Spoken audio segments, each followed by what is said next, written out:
نحمده ونصلي ونسلم على سيدنا ومولانا محمد رسوله النبي الأمين المكين الحنين الكريم الرؤوف الرحيم.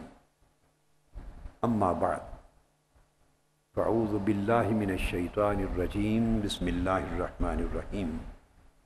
وإنك لعلى خلق عظيم. صدق الله مولانا العظيم. معزز مشائخ و علماء کرام، دینی مدارس اور جامعات کے معزز اساتذہ، مساجد کے معزز و محترم خطباء، معلمین اور معلمات، طلباء اور طالبات، اور بالخصوص ہزارہا کی تعداد میں جامع المنہاج میں بیٹھے ہوئے معتکفین اور معتکفات، اور ملینز کی تعداد میں دنیا بھر میں ٹی وی ٹرانسمیشنز کی صورت میں ہمارے اجتماع کے جتنے شرکاء ہیں وہ سامعین بھی ہیں، سامعات بھی ہیں. سب کو السلام علیکم ورحمۃ اللہ وبرکاتہ.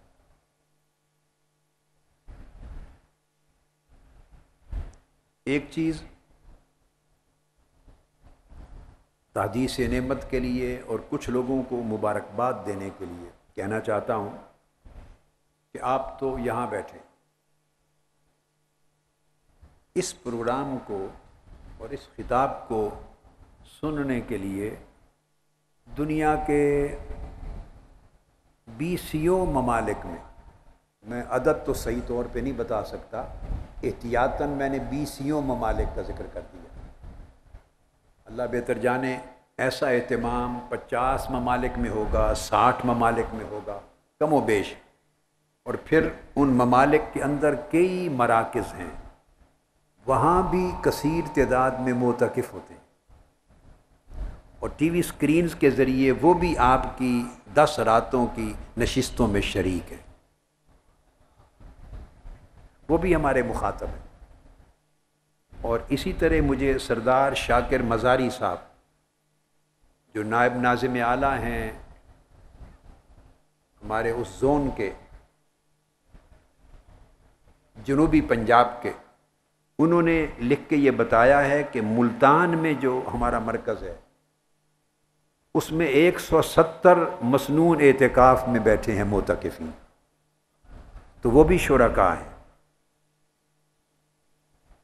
اور اسی طرح اسی چٹ میں لکھا ہوا ہے کہ ضلع مظفر گڑھ جتوئی میں بھی منہاج القرآن کے لوگ بڑی کثیر تعداد میں، اس میں تو 100 افراد کا لکھا ہوا ہے، تو کثیر تعداد میں وہ بھی اعتکاف بیٹھے ہیں.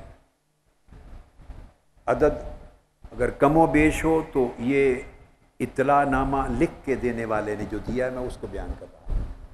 اس طرح کراچی میں بھی ہوں گے اور بہت سارے جگہوں پر اور کئی ممالک میں، وہ سارے ہمارے اس شہر اعتکاف کا حصہ ہیں. اس طرح یہ اعتکاف ایک عالمی اعتکاف بن جاتا ہے، عالمی اعتکاف. الحمدللہ تعالی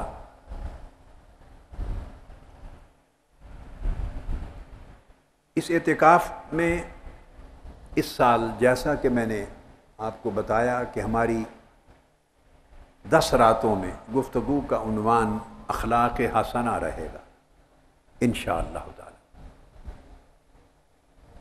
کل رات بھی اور پرسوں رات بھی میں نے اس موضوع کو شروع کر دیا تھا، اور کل رات بڑی تفصیل کے ساتھ آپ نے اخلاق حسنہ کا معنی،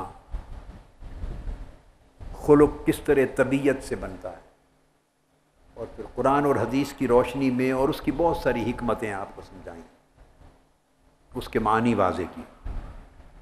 اور میں نے یہ بھی سمجھایا آپ کو کہ اخلاق اور ادب ایک ہی حقیقت کے 2 نام ہیں. اس کی وضاحت میں نے کل کی گفتگو میں کر دی تھی. ادب ایک بڑا وسیع معنی رکھنے والا لفظ ہے. ہر ایک کے ساتھ برتاؤ کا جو سلیقہ ہے اس کو ادب کہتے ہیں۔ حتیٰ کہ میں نے کل بتایا تھا کہ جانور بھی جو برتاؤ ہے اس کو بھی ادب کہتے ہیں شریعت کی اسلامی اصطلاح میں، اور اہل تصوف اور اہل حقیقت کے ہاں بھی یہی معنی۔ ادب پوری سیرت پر حاوی ہے، تو ادب انسانوں کی پوری سیرت پر، پورے معاملات پر، اور ہر ایک کے ساتھ مکمل برتاؤ پر حاوی۔ یہی معنی اخلاق کا ہے، حسن خلق کا ہے۔ اب اس کی اہمیت، میں اس موضوع کو آگے احادیث کا مضمون شروع کرنے سے قبل سلف صالحین کا طریقہ بتانا چاہتا ہوں کہ وہ حسن اخلاق کو اور حسن ادب کو کیا اہمیت دیتے تھے۔ وہ ہستیاں جو ہماری مقتدا ہیں، جن کا نام سن کر ان کی عظمت کے سامنے ہمارے سر جھکتے ہیں، اور یہ وہ مقدس نفوس ہیں اور عظیم ہستیاں ہیں قرون اولیٰ میں اور سلف صالحین کی، جن کے ذریعے نسلاً بعد نسلاً ہم تک دین پہنچا ہے، اور آقا علیہ السلام کی سنت و سیرت پہنچی ہے، اور ہم تک قرآن اور حدیث کی تعلیمات پہنچی ہیں۔ وہ سند ہیں دین کے باب میں۔ اب ان کے کچھ اقوال ابتدا میں سناتا ہوں تاکہ آپ کو یہ تصور واضح ہو کہ میں ایسے موضوعات پہ زور کیوں دیتا ہوں۔ اس لیے دیتا ہوں کہ بڑا گیپ آ گیا ہے، زمانوں کا گیپ ہے، ہم چلتے چلتے اصل راہ سے ہٹ گئے۔ ہم سے میری مراد امت، اس میں اہل علم بھی ہیں، عوام بھی ہیں، خواص بھی ہیں، پیروکار بھی ہیں، رہبر و رہنما بھی ہیں۔ ہماری ترجیحات بدل گئی ہیں، دین کا جو فہم ہے وہ ہمارا اس اساس پر، بنیاد پر قائم نہیں رہا جس پر چلا تھا، دین کا سفر شروع ہوا تھا۔ دیکھیے زمانہ جو گزرتا ہے تو حالات میں، اوقات میں، زمانوں میں تغیر آتے ہیں، نئے نئے حالات پیش آتے ہیں، حالات زندگیوں پر اثر انداز ہوتے ہیں، اور مختلف ملکوں میں مقامی تہذیب و ثقافت ہوتی ہے، مقامی حالات و واقعات ہوتے ہیں، وہ بھی انسانی فکر پر اثر انداز ہوتے ہیں۔ انسانی فکر انفرادی طور پر بھی اور اجتماعی طور پر بھی متاثر ہوتی ہے ان وقائع سے، واقعات سے، اور ان حالات سے، اور ان حادثات سے،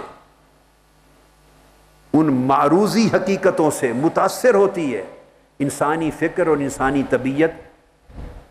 جن حالات سے وہ معاشرہ، وہ لوگ گزر رہے ہوتے ہیں، پھر جو حالات اثر انداز ہوتے ہیں ہمارے اوپر، اس زمانے میں انسان وہی بولی بولتا ہے، لوکل سچویشنز کو ایڈریس کرتا ہے۔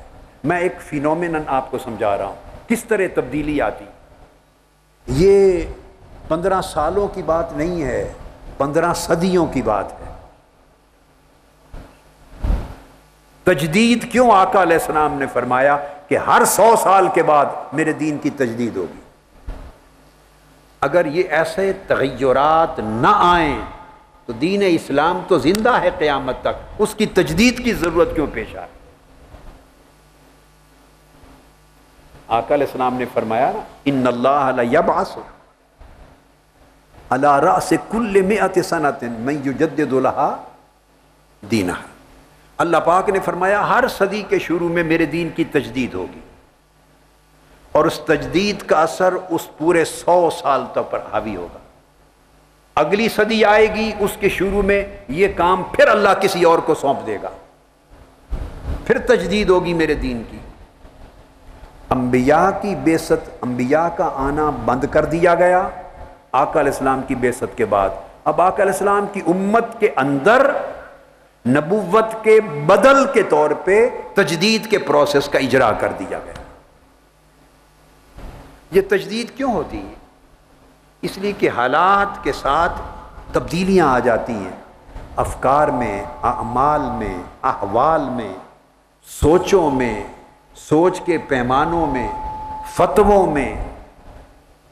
اسی سے واعظ بنتے ہیں، حالات سے متاثر ہو کر، حالات سے متاثر ہو کر تقریریں ہوتی ہیں، انہی سے متاثر ہو کر تحریریں ہوتی ہیں، کتابیں لکھی جاتی ہیں۔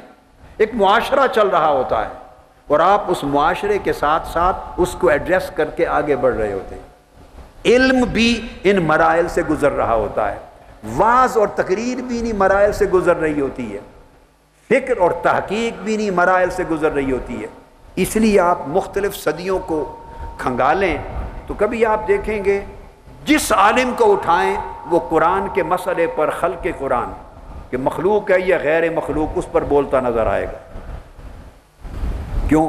اس دور کا فتنہ یہ تھا، تو ہر ایک کی ضرورت تھی کہ اس کو ایڈریس کریں۔ کسی صدی میں چلے جائیں تو ایمان کی ماہیت پر گفتگو آپ کو ہر ایک سمت نظر آئے گی، کسی صدی میں چلے جائیں تو اور موضوعات ملیں گے، پھر اگلی صدیوں میں اور موضوعات ملیں گے۔ یہ جو موضوعات کا غلبہ آتا ہے علم پر، تحقیق پر، بیان پر، کلام پر، کتب میں، تصانیف میں، یہ ماحول کا اثر ہوتا ہے، اس وقت کے تقاضے ہوتے ہیں، اس وقت کے تغیرات ہوتے ہیں۔ جو دینی فکر کو بدل رہا ہوتا ہے وہ زمانہ، تغیر آ رہا ہوتا ہے، اور دین کی حفاظت کرنے والے ان تغیرات کی آندھیوں میں کھڑے ہو کر دین کے اصل چہرے کو بچا رہے ہوتے ہیں، اس کا دفاع کر رہے ہوتے ہیں تاکہ گرد نہ پڑے، غبار نہ پڑے، اصل چہرہ، اس کی خوبصورتی اوجھل نہ ہو جائے، اور ان تغیرات کی زد میں آ کر اصل سوچ اور قدریں نہ بدل جائیں۔ اس طرح دین کی حفاظت ہو رہی ہوتی ہے۔ زمانے گزر گئے، ان چیزوں پر توجہ نہیں رہی، نئے نئے موضوعات آ جاتے ہیں۔ آپ دیکھیں نا کسی ملک میں سیاسی آندھی چل پڑے، سیاسی حالات کی، سیاسی معاملات کی، تو وہ ساری جو سیاسی حالات کی آندھی روحانی ذوق کو متاثر کر دیتی، روحانی ذوق اور روحانی یکسوئی وہ نہیں رہتی جو اس سے قبل ہوتی ہے۔ کبھی معاشی اقتصادی حالات اور اس کی پریشانیاں آ جاتی ہیں تو دوسرا علمی فکری ذوق نہیں رہتا۔ الغرض حالات ہمیشہ انسان کے ذہنوں کو، انسان کے ذہن کو، اس کی سوچ کو، اور پھر اس کے عمل کو، خطاب کو، تبلیغ کو، تقریر کو، تحریر کو، ہر چیز پہ اثر انداز ہوتے ہیں۔ اور زمانہ اگر ساتھ ہی ساتھ اس کا ادراک کر کے دفاع نہ کیا جائے، نکھارا نہ جائے، اور بنیادی اساسی چیزوں پر زور دے دے کر پھر اجاگر نہ کیا جائے، اور زمانہ گزر جائے تو گرد پڑتے پڑتے بالکل چہرہ بدل جاتا ہے۔ آپ خود سفر کر کے آئیں، گرد و غبار ہو تو صابن کے ساتھ دھوتے ہیں نا، پانی سے صابن لگاتے ہیں تو چہرہ آپ کا اجلا تر و تازہ ہو جاتا ہے۔ تو دین کا بھی ایک چہرہ ہے، اور معاشرے کے حالات اس کے چہرے پر اپنی طرح طرح کے افکار، نظریات، خیالات اور تغیرات کی گرد ڈالتے ہیں۔ تو دین کے چہرے کو بھی بار بار دھونا پڑتا ہے، اجلا کرنا پڑتا ہے، تاکہ جیسا چمکتا دمکتا میرے آقا نے دیا تھا قیامت تک اسی طرح چمکتا دمکتا رہے۔ تو جہاں دین کے چہرے کو آدمی اجلا کر رہا ہوتا ہے، وہاں ہماری اپنی طبیعتیں، ہمارے دل بھی اجلے ہو رہے ہوتے ہیں، اس پر بھی گرد و غبار آ رہی ہوتی ہے۔ اللہ کا شکر ادا کرنا چاہیے جن لوگوں کو اللہ یہ توفیق دے، اور جو لوگ ایسے کام کی جو اجتماعی توفیق ہے اس کا حصہ بنے، اس کا حصہ بنے۔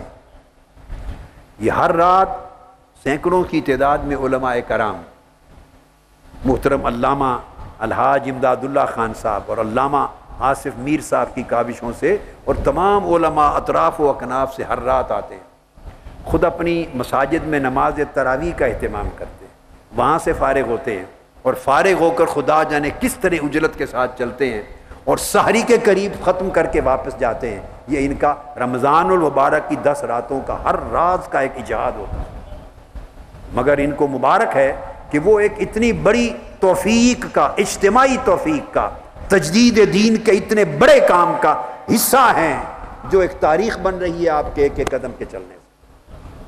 اللہ نے آپ کو اس کا حصہ بنایا، یہ مبارک ہے آپ کے لیے۔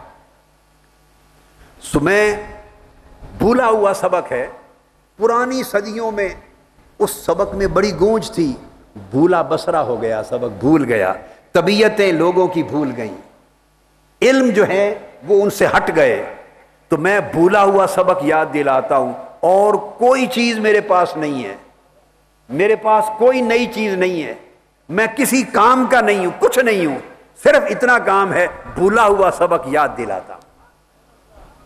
زمانے گزر گئے ہیں، بہت بڑے بڑے سبق تھے، بھول گئے، بس میں ان اسباق کو یاد دلاتا ہوں۔ اور ایک کام اور کرتا ہوں، نئے زمانے میں چلتا ہوں مگر ساتھ آپ کو پرانے زمانوں میں لے جاتا ہوں، نئے زمانوں کے اندر آپ کو بھی چلاتا ہوں، خود بھی چلتا ہوں، نئے زمانے میں چلتے چلتے پرانے زمانوں کو ساتھ رکھتا ہوں، کیونکہ نور پرانے زمانوں میں تھا، نور وہاں سے لیتے ہیں، سفر اگلے زمانوں میں کرتے ہیں، روشنی وہاں سے ملتی ہے۔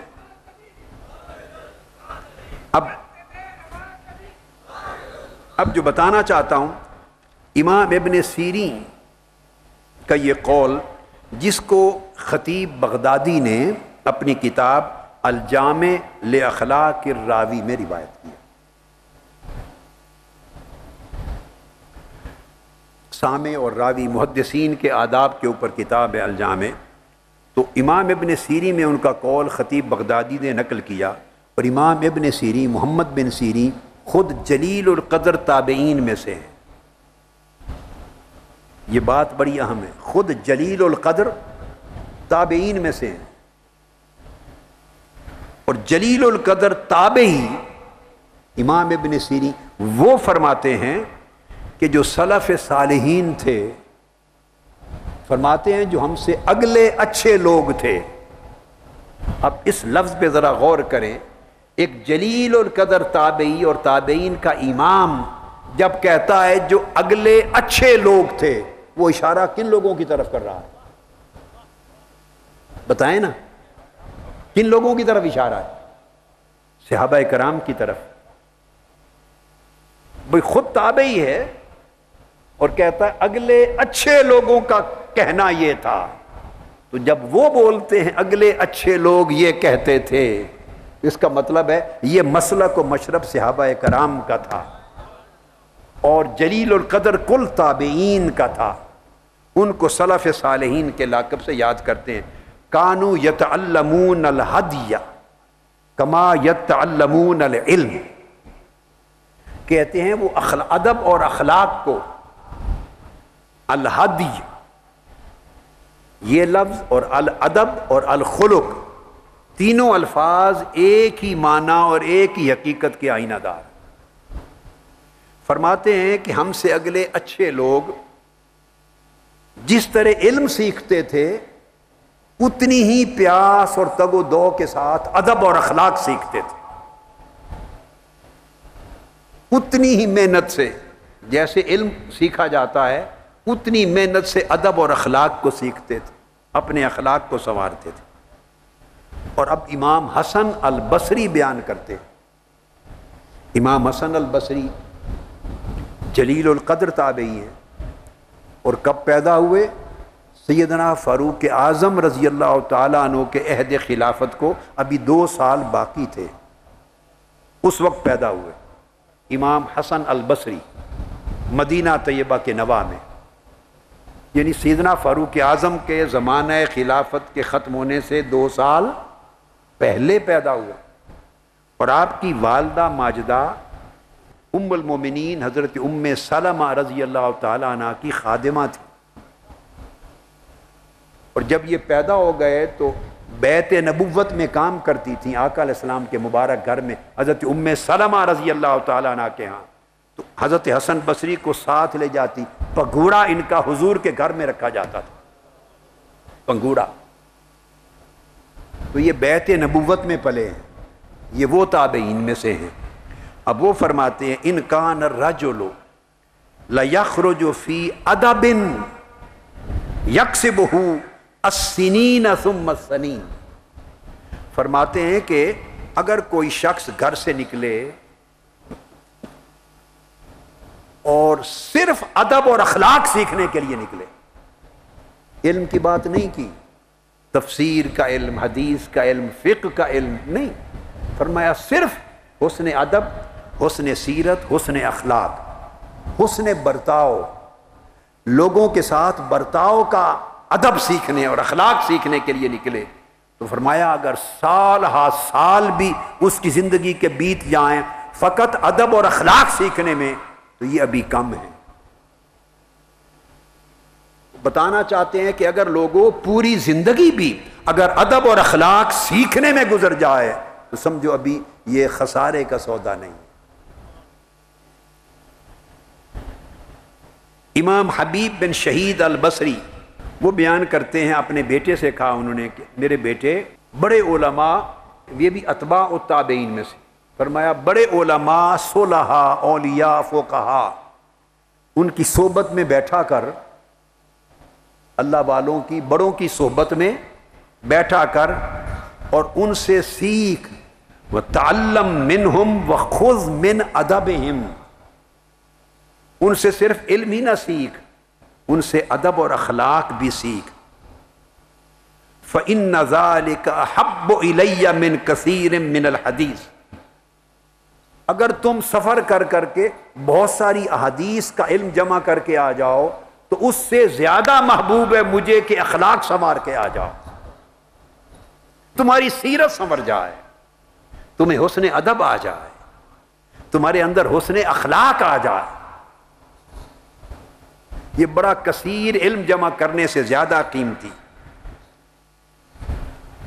یہ بھی بیان کرتے تابعین اور اولیاء، فرماتے لأن تعلم بابا من الادب بابا من الخلق احب الی من ان تتعلم 70 بابا من العلم، اگر تو ایک باب ادب اور اخلاق کا سیکھ لے، اچھے برتاؤ کا ایک باب، ایک چیپٹر سیکھ لے، تو فرمایا علم کے 70 ابواب سیکھنے سے زیادہ قیمت والی چیز ہے۔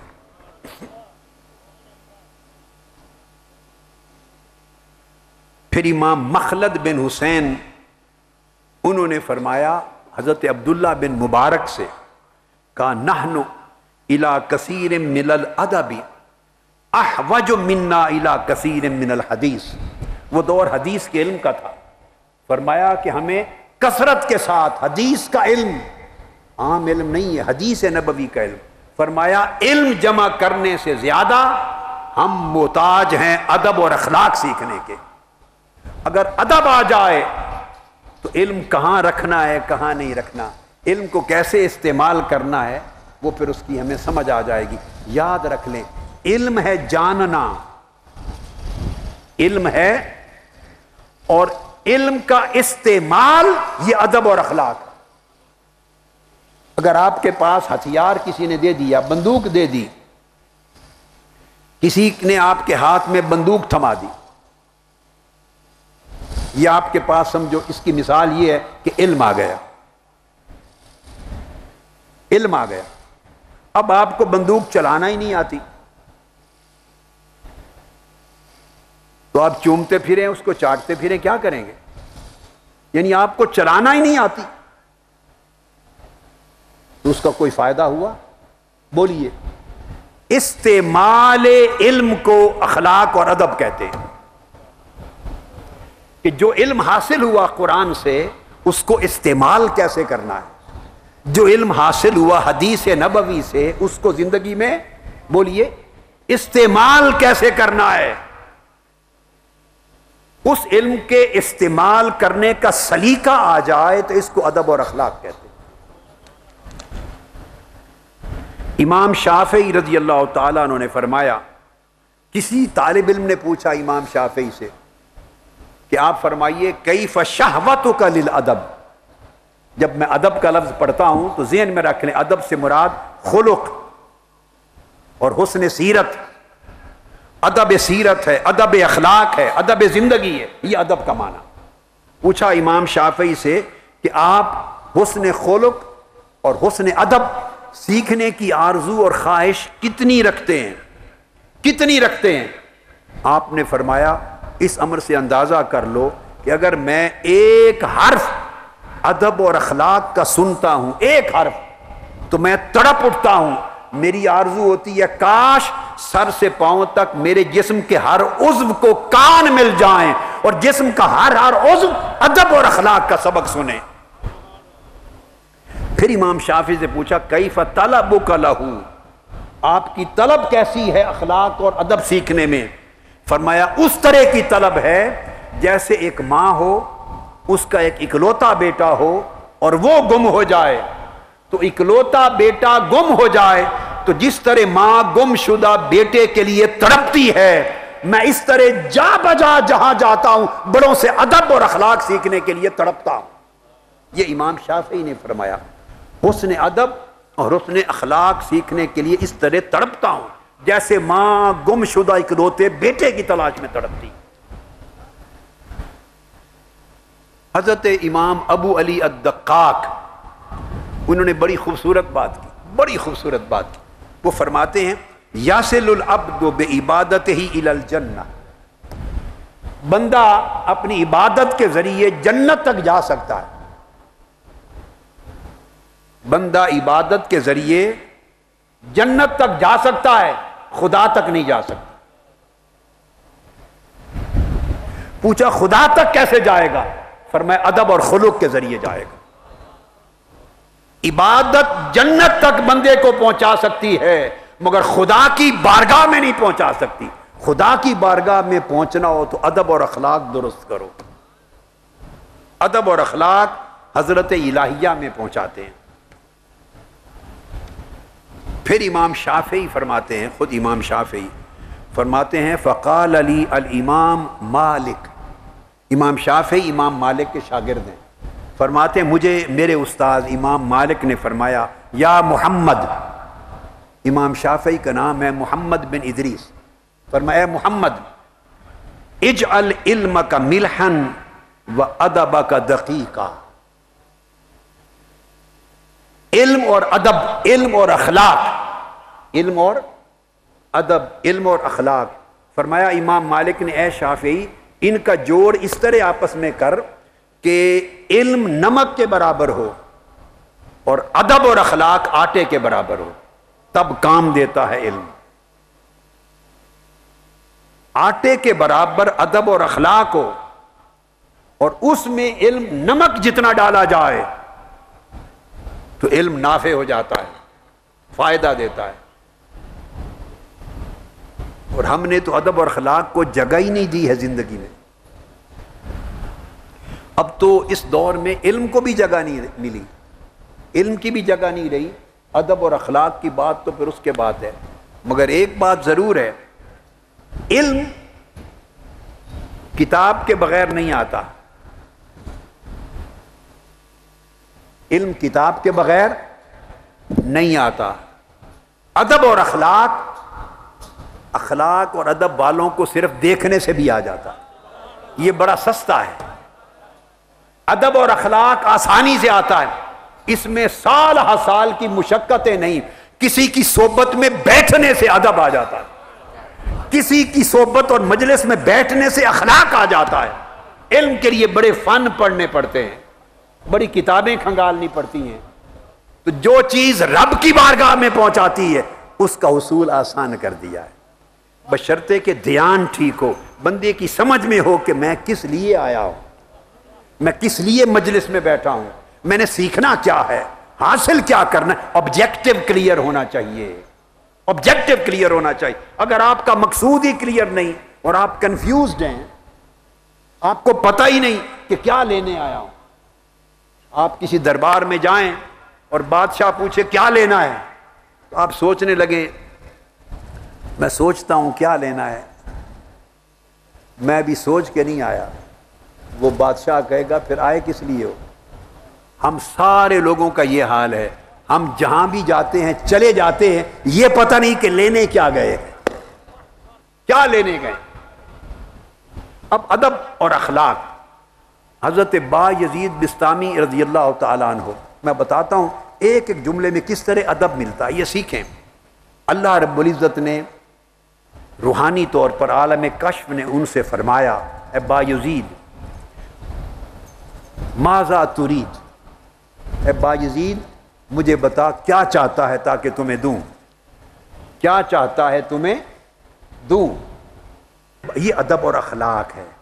با یزید بستامی نے جواب دیا اللہم انی ارید ان لا ارید الا ما ترید، اللہم انی ارید ان لا ارید الا ما ترید. باری تعالیٰ میں تو صرف یہ چاہتا ہوں کہ جو تو چاہتا ہے اس کے سوا کچھ نہ چاہوں. بس دیکھو فکس ہو گیا نا، ایک ٹارگٹ فوکس ہو گیا. میں یہ چاہتا ہوں کہ جو تو چاہتا ہے اس کے سوا کچھ نہ چاہوں. سو اپنی چاہنے کی نفی کر دی نا، یہ آبجیکٹو قائم ہو گیا. اب آپ پائیں گے اپنا سفر، منزل پائیں گے، آبجیکٹو قائم ہو گیا کہ جو تو چاہتا ہے بس میری چاہت تیری چاہت میں گم ہو جائے، میری طلب تیری طلب میں فنا ہو جائے. مجھے ایسا کر دے کہ میں از خود کچھ نہ چاہوں، جو تو چاہے وہی میری چاہت بن جائے. ایک سمت قائم ہو گئی نا، ایک آبجیکٹو قائم ہو گیا.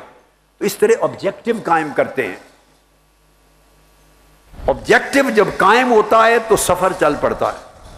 ہم ایک لمحے کے لیے بات کو یہاں تک سمجھتے ہیں، ہنس لیتے ہیں، سرور لیتے ہیں، واہ واہ کرتے ہیں، بس اس کے بعد اندر نہیں اتارتے، اندر نہیں اتارتے. یہ گھوٹ ہے. اگر ایسے دیکھتے رہیں گے، واہ واہ کرتے رہیں گے، یہ بھی ایک بات ہے. پیاس تو اسی طرح رہے گی، اور اگر اس کو اس طرح پی لیں کیا ہوگا؟ پیاس بجھ جائے گی، من کو ٹھنڈک مل جائے گی. اس لیے صرف واہ واہ تک نہ رکھیں، اس کے گھونٹ کو، ادب اور اخلاق کے گھونٹ کو پی لیں، من میں اتار لیں.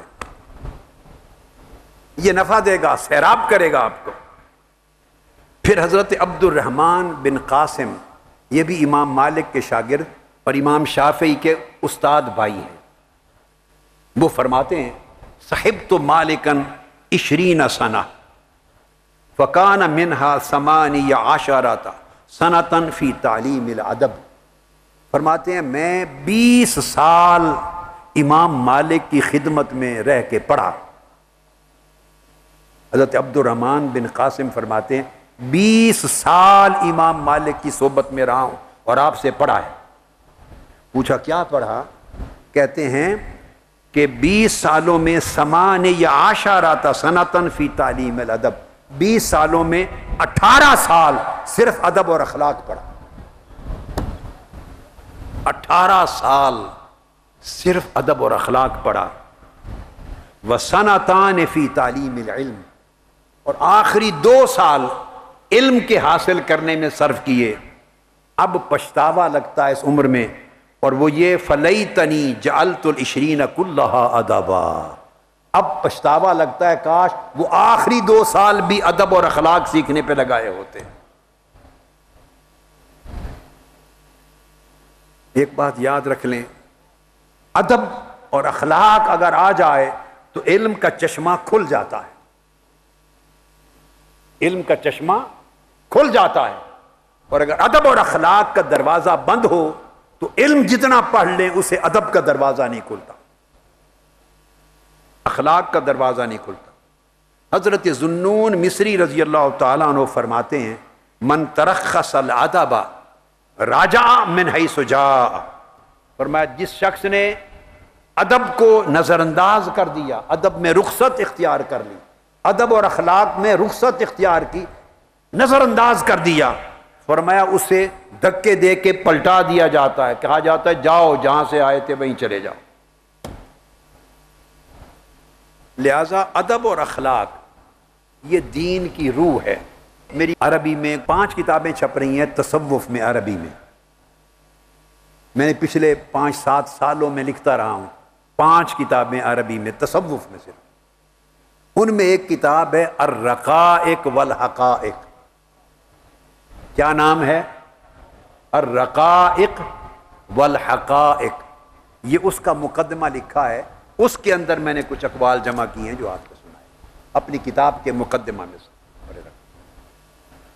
اب آ جائیے اس امر کی طرف جو ہم نے کہا کہ حسن اخلاق اور حسن ادب ہے کیا۔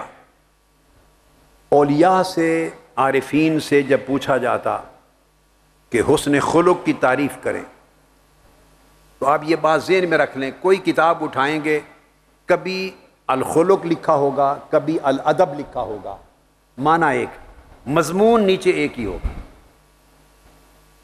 مضمون ایک ہے، عنوان 2 الگ ہے۔ ان سے پوچھا گیا کہ یہ حسن اخلاق کیا ہے،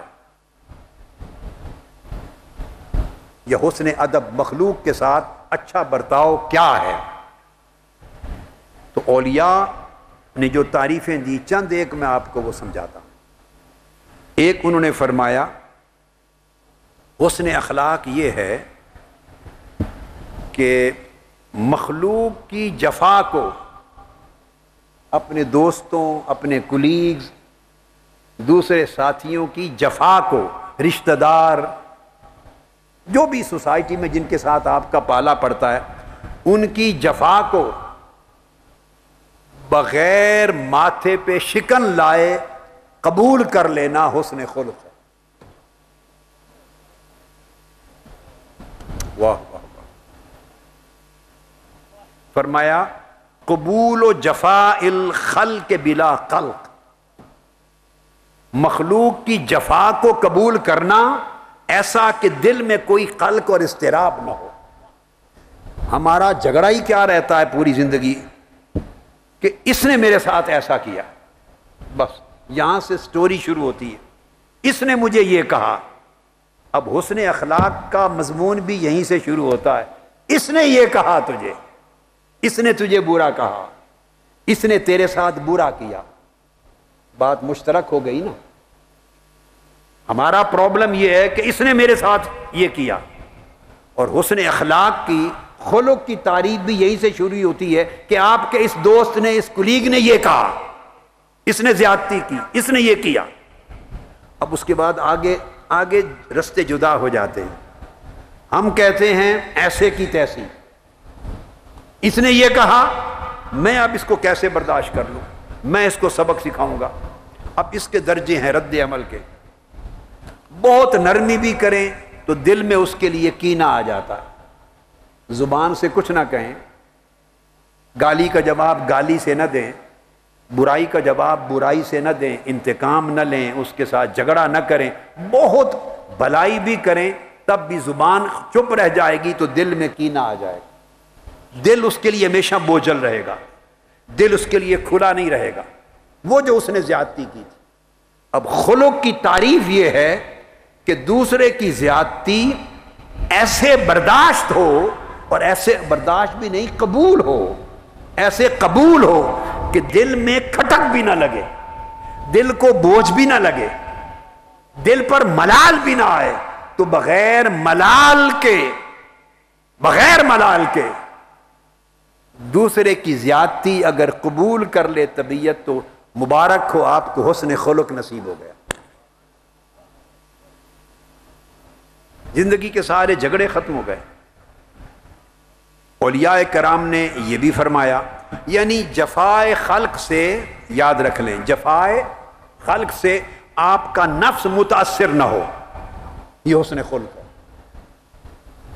لوگ آپ کو گالی دیں دیں، کسی نے زیادتی کر دی، کسی نے برائی کر دی، کسی نے آپ کی حق تلفی کر دی، ذاتی سطح پر آپ کی بے عزتی کر دی، اس کو جفا کہتے ہیں۔ جفا کے لفظ میں ساری چیزیں آ جاتی ہیں۔ تو فرمایا کہ مخلوق کی جفا سے آپ کا من، آپ کا نفس، آپ کا قلب اگر متاثر نہ ہو، وہ اپنے حال پہ اسی طرح سخی رہے، مطمئن رہے، تو اس کو حسن خلق کہتے ہیں۔ بتائیے مشکل کام ہے؟ بتائیں نا۔ ولی بننے کا راستہ بتا رہا ہوں، اسی سے ولایت مل جاتی۔ آگے میں حدیثیں بتاؤں گا، میں جو بتا رہا ہوں بات کہ اسی سے ولایت مل جاتی ہے، احادیث نبوی میں آقا علیہ السلام نے فرمایا۔ چلو کچھ دیر اور سمجھا لیتا ہوں، پھر پوچھوں گا۔ پھر فرمایا کہ خلق کیا ہے؟ اولیاء نے کہا ہوا استقلال ما من کا، ہوا استقلال ما من کا و استکثار ما الیک۔ جو کچھ دوسرے کے ساتھ تو بھلائی کرے، دوسرے کے ساتھ جتنی بھلائی کرے، جتنی بھلائی کرے، اپنی بھلائی وہ تجھے قلیل نظر آئے، تھوڑی نظر آئے کہ میں زیادہ بھلائی نہیں کر سکا، جو اس کا حق تھا میں ادا نہیں کر سکا۔ آپ دوسرے کے لیے جو کچھ کریں وہ اپنا عمل قلیل نظر آئے، وَإِسْتِكْثَارُ مَا إِلَيْكَ، اور جو دوسرا آپ کے ساتھ بھلائی کرے اتنی چیوٹی کے برابر بھی کرے تو آپ کو پہاڑ کی طرح نظر آئے۔ رائی کے برابر بھی آپ کے ساتھ کوئی بھلائی کرے آپ کو پہاڑ نظر آئے، اور آپ پہاڑ کی طرح کسی کے ساتھ بھلائی کریں تو اپنی نگاہ میں اپنا عمل اور اپنی بھلائی ایک رائی کے دانے جیسی نظر آئے۔ فرمایا اگر زاویہ نگاہ یہ پیدا ہو جائے تو یہ خلق ہے، اس نے خلق انکا لعلی خلق نظیم کا فیض مل گیا۔ پھر فرمایا گیا کہ خلق کیا ہے؟ اولیاء نے یہ بھی کہا کہ بوجھل چیزیں جو ہوتی ہیں نا، بوجھل چیزیں، تکلیف دہ چیزیں، لوگ اذیت دیتے ہیں باتوں سے۔ آپ تنظیمی کام کرتے ہیں تو پرابلمز آتے ہیں، معاشرے میں ایک دوسرے کے ساتھ معاملات کرتے ہیں، مسائل آتے ہیں، رشتہ داروں کو ڈیل کرتے ہیں تو بوجھ آتے ہیں طبیعتوں پر ان کے رویوں سے۔ تو میں جو نکتہ بتا رہا ہوں وہ یہ کہ جب آپ لوگوں سے ڈیل کرتے ہیں تو اس میں لوگ اذیت دیتے ہیں، پریشانی دیتے ہیں۔ وہ جو لوگوں کی اذیت ہے، فرمایا اس کو مسکراتے چہرے سے اٹھا لینا، اس کا نام حسن خلق۔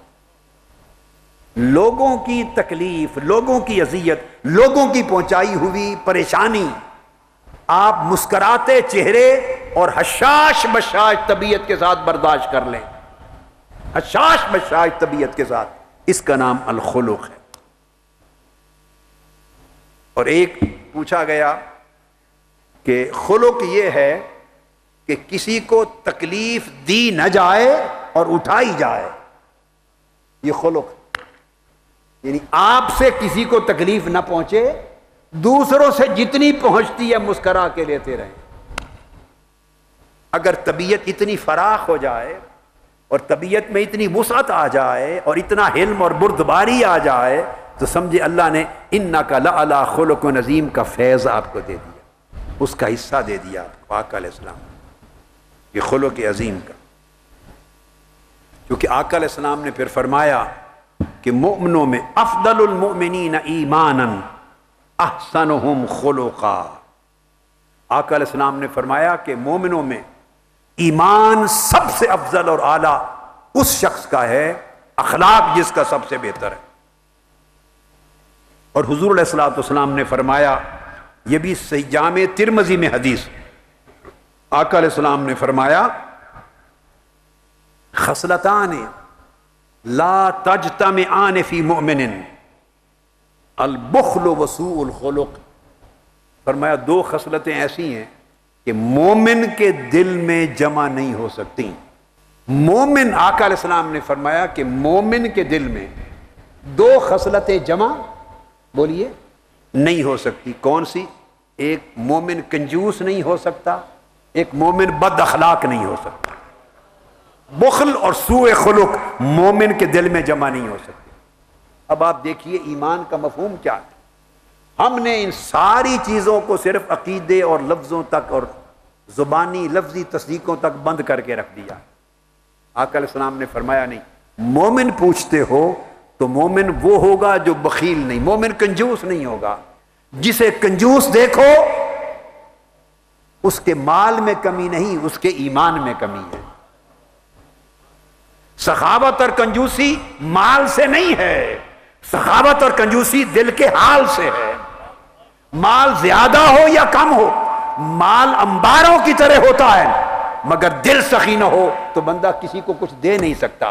اور مومن اس کے پاس مال کم ہوتا ہے مگر دل سمندر ہوتا ہے، اپنا لقمہ بھی اٹھا کے اور کو دے دیتا ہے۔ مولا علی شیر خدا کے دروازے پر قرض لے کر روزے رکھتے ہیں، قرض لے کر سیدہ فاطمۃ الزہرا، مولا علی شیر خدا قرض لے کر روزے رکھتے ہیں، نذر مانی ہے حسنین کریمین کی شفا یابی کی۔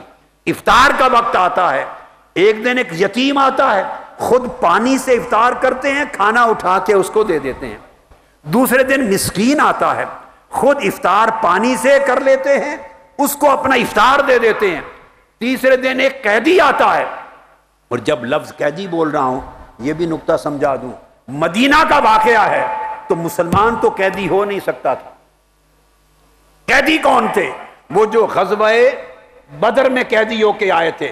جو قیدی تھے وہ کافر و مشرک تھے۔ مسکینم و یتیمم و اسیرا، مسکین تو مومن ہو سکتا ہے اور یتیم بھی مسلمان ہو سکتا ہے، مگر تیسرے دن جو اسیر آیا قیدی وہ مسلمان نہیں ہو سکتا۔ کوئی مسلمان قیدی نہیں تھا، یہ میں آپ کو بڑے وثوق کے ساتھ کہہ رہا ہوں، کوئی مسلمان قیدی نہیں تھا۔